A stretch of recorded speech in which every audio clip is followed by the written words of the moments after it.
Hai semuanya, ketemu lagi dengan Miss Nila. Nah, hari ini kita akan masuk di tema 2 yaitu udara bersih bagi kesehatan.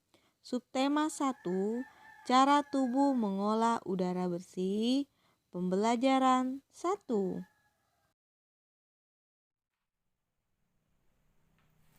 Shalom, selamat pagi semuanya. Bagaimana kabar anak-anak hari-hari ini di rumah? Oke, bismillah. Selalu berdoa dan berharap bahwa anak-anak tetap dalam keadaan yang sehat, dan harapan bismillah anak-anak juga tetap semangat belajar bersama dengan bismillah, miss-miss yang lain, dan juga bersama dengan mister yang ada di transformasi. Oke. Senang sekali rasanya hari ini Miss dapat berjumpa lagi bersama anak-anak dalam pembelajaran IPA. Tentunya hari ini kita akan masuk dalam pembelajaran di tema 2. Ya, hari ini kita akan belajar tentang pernapasan pada hewan. Nah, sebelum kita masuk dalam materi hari ini, mari sama-sama kita berdoa. Anak-anak, lipat tangannya dan tutup matanya, kita akan berdoa.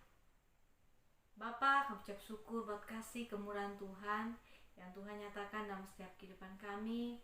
Kami bersyukur jika sampai hari ini kami masih diberikan kesehatan, kekuatan, napas kehidupan yang daripada Tuhan. Tuhan, hari ini kami mau belajar, biarlah kami dapat mengerti apa yang menjadi pembelajaran kami, dan Tuhan terus memberikan kami hati yang terus mau belajar, yang terus semangat dalam belajar Bapa. Terima kasih, terpujilah namamu, kami belajar, haleluya, amin. Oke, silakan anak-anak simak penjelasan Miss Nila berikut ini.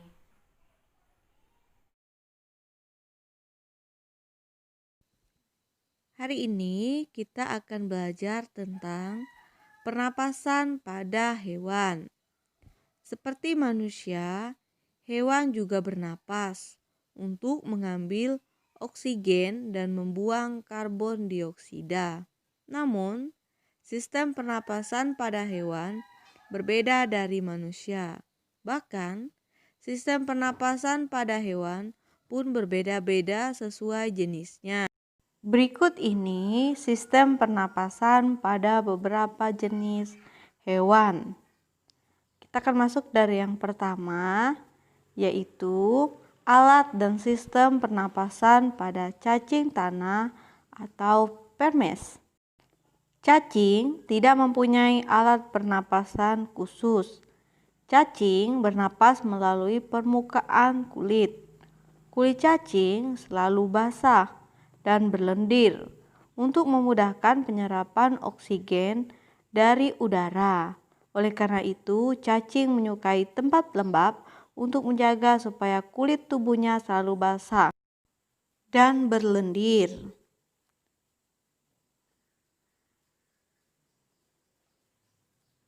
Di bawah permukaan kulit cacing yang tipis, terdapat pembuluh udara. Saat udara masuk melalui kulit, oksigen diikat oleh darah. Pada darah cacing terkandung hemoglobin, sehingga mampu mengikat oksigen. Oksigen yang diikat oleh hemoglobin lalu diedarkan ke seluruh tubuh. Zat sisa pembakaran berupa karbon dioksida dan uap air dikeluarkan dari tubuh juga melalui permukaan kulit. Berikut ini adalah gambar alat pernapasan pada cacing. Selanjutnya, kita akan masuk yang kedua, yaitu alat dan sistem pernapasan pada serangga atau insekta. Seperti hewan lain, serangga bernapas dengan menghisap oksigen dan melepaskan karbon dioksida. Namun, alat pernapasan serangga berbeda dengan hewan lain. Alat pernapasan serangga berupa trakea, yaitu sistem tabung yang memiliki banyak percabangan di dalam tubuh. Percabangan trakea disebut trakeola. Trakea mengedarkan oksigen langsung ke seluruh sel tubuh dan organ, serta menyerap karbon dioksida dari semua sel tubuh untuk dibuang.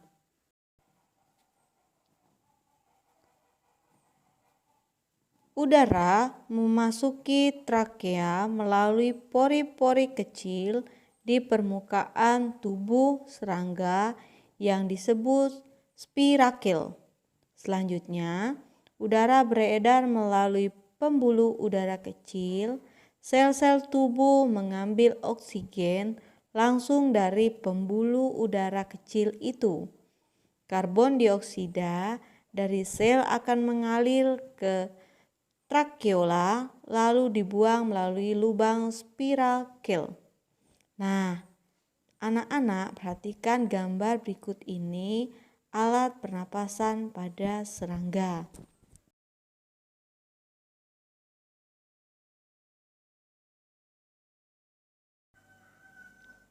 Selanjutnya kita masuk yang ketiga, yaitu alat dan sistem pernapasan pada ikan. Semua makhluk hidup termasuk ikan memerlukan oksigen supaya tetap hidup. Pengambilan oksigen ini melalui proses pernapasan yang melibatkan organ pernapasan. Ikan bernapas dengan organ khusus, mirip saringan yang disebut insang. Insang berbentuk lembaran tipis berwarna merah muda dan selalu lembab. Insang terdapat tepat di belakang rongga mulut pada kedua sisi kepala ikan. Biasanya, insang dilindungi oleh selaput atau rongga yang disebut tutup insang atau operkulum. Di balik tutup insang ini terdapat 4 deret insang yang saling tumpang tindih. Pada insang terdapat pembuluh darah halus. Pembuluh darah itu dapat menyerap oksigen yang terkandung dalam air dan melepaskan karbon dioksida dari darah. Insang juga berfungsi sebagai alat pengeluaran garam-garam dan sebagai penyaring makanan. Untuk memperoleh cukup oksigen, mulut ikan dan insang bekerja bersama-sama seperti pompa isap air. Pertama-tama, tutup insang menutup. Secara bersamaan, mulut terbuka dan dinding mulut mengembang. Saat itulah air terisap masuk. Kedua, rongga mulut menyempit dan mulut menutup. Secara bersamaan, tutup insang terbuka. Akibatnya, air keluar dari mulut dan melewati insang. Saat itulah oksigen dari dalam air terserap dan karbon dioksida dikeluarkan. Untuk lebih jelasnya, anak-anak dapat memperhatikan gambar berikut ini.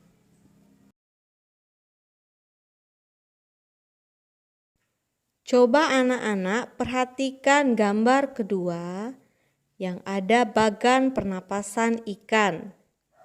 Pada gambar kiri, di atas ditunjukkan saat pernapasan dimulai. Mulut ikan membuka dan rongga mulut mengembang untuk mengisap air. Gambar anak panah biru menunjukkan aliran air masuk ke dalam rongga mulut. Gambar yang sebelah kanan menunjukkan saat berikutnya mulut ikan menutup dan tutup insang membuka. Gerakan mulut ikan dan tutup insang itu secara bersamaan memompa air keluar dari rongga insang. Anak panah biru menunjukkan aliran air keluar melalui insang. Selanjutnya kita akan masuk yang keempat, alat dan sistem pernapasan pada hewan amfibi. Katak termasuk hewan amfibi, yaitu hewan yang hidup di darat dan di air. Saat masih berupa kecebong, katak hidup di dalam air dan bernapas menggunakan insang. Insang kecebong terletak di luar tubuhnya dan terdiri atas lembaran-lembaran kulit halus mengandung kapiler darah. Untuk lebih jelas, perhatikan gambar berikut ini.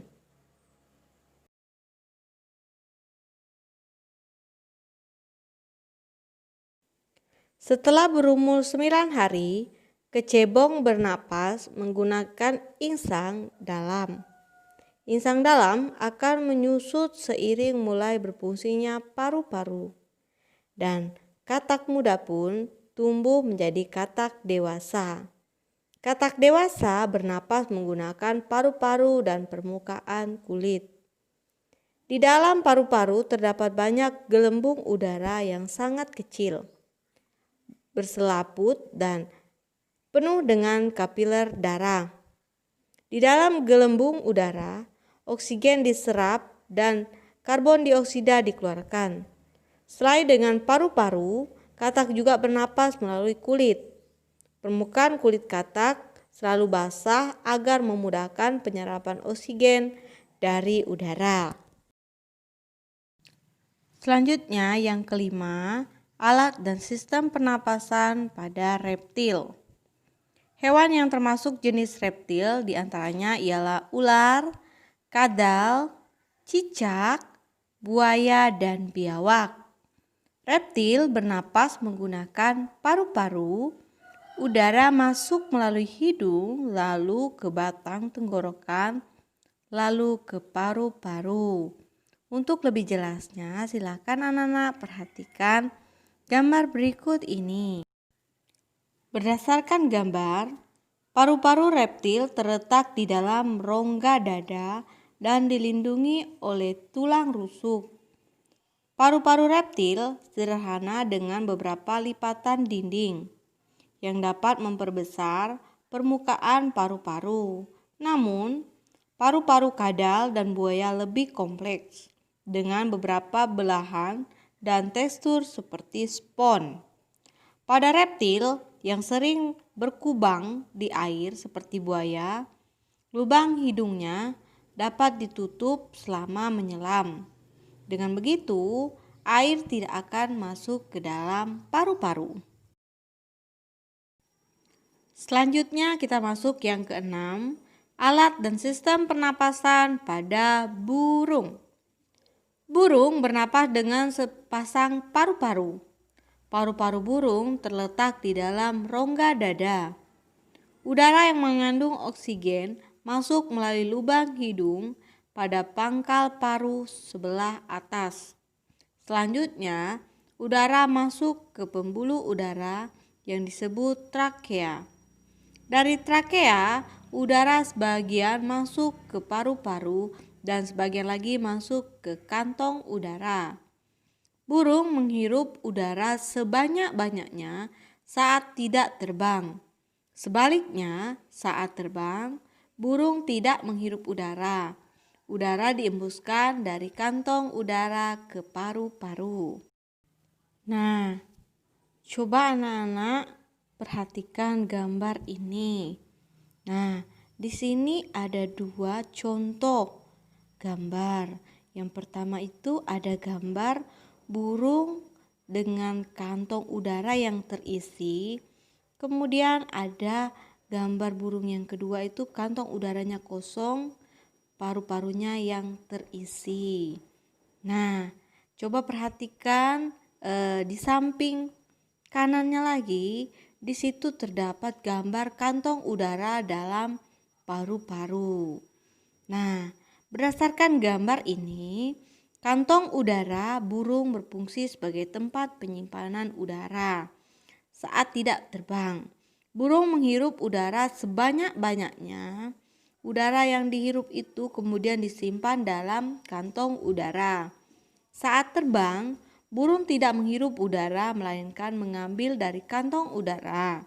Kantong udara juga membantu burung saat terbang, membantu mencegah hilangnya panas tubuh yang terlalu besar dan memperkeras suara. Oke, selanjutnya kita akan masuk yang ketujuh, alat dan sistem pernapasan pada mamalia. Mamalia adalah jenis hewan yang menyusui anaknya. Ada dua jenis mamalia, yaitu mamalia darat dan mamalia air. Mamalia darat misalnya kambing, sapi, kerbau, dan kuda. Mamalia air misalnya paus, duyung, dan lumba-lumba. Nah, kita akan ambil contoh dari mamalia darat. Alat pernapasan mamalia darat terdiri atas hidung, pangkal tenggorokan, batang tenggorokan, dan paru-paru. Nah, anak-anak dapat memperhatikan gambar organ pernapasan pada kuda berikut ini. Selanjutnya pada mamalia air. Hidungnya dilengkapi dengan katup. Saat mamalia tersebut menyelam, katup akan menutup. Sebaliknya, saat mamalia tersebut muncul ke permukaan air, katup terbuka.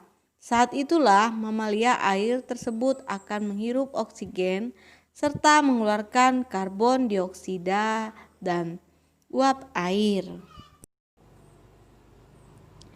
Nah, sekarang tugas anak-anak, silakan anak-anak merangkum materi yang sudah Miss Nila jelaskan. Tetap semangat, Tuhan Yesus memberkati. Terima kasih. Oke, silakan anak-anak semua kerjakan tugas yang sudah Miss Nila berikan.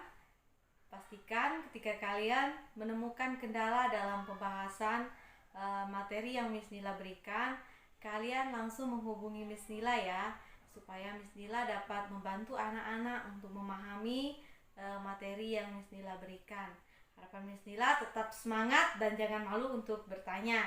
Oke, kita akan berdoa untuk mengakhiri pembelajaran kita hari ini. Mari sama-sama semuanya lipat tangan dan tutup matanya. Bapa, terpujilah namamu Bapa, kami ucap syukur buat kasih kemurahan Tuhan atas kehidupan kami. Kami sudah selesai belajar Tuhan, biarlah apa yang sudah kami pelajari dapat kami mengerti, dan Tuhan yang memampukan kami untuk mengerjakan tugas yang sudah diberikan kepada kami. Terpujilah namamu Bapa, Kau Allah yang luar biasa, dahsyat dalam setiap kehidupan kami. Haleluya, amin. Oke, pesan Miss Nila, ketika keluar rumah pastikan menggunakan masker dan jaga jarak anak-anak, dan pastikan lingkungan kalian tetap terjaga bersih. Banyak makan makanan yang bergizi, banyak mengkonsumsi buah dan sayur-sayuran, dan banyak minum air putih. Oke, tetap semangat. Tuhan Yesus memberkati semuanya. Bye.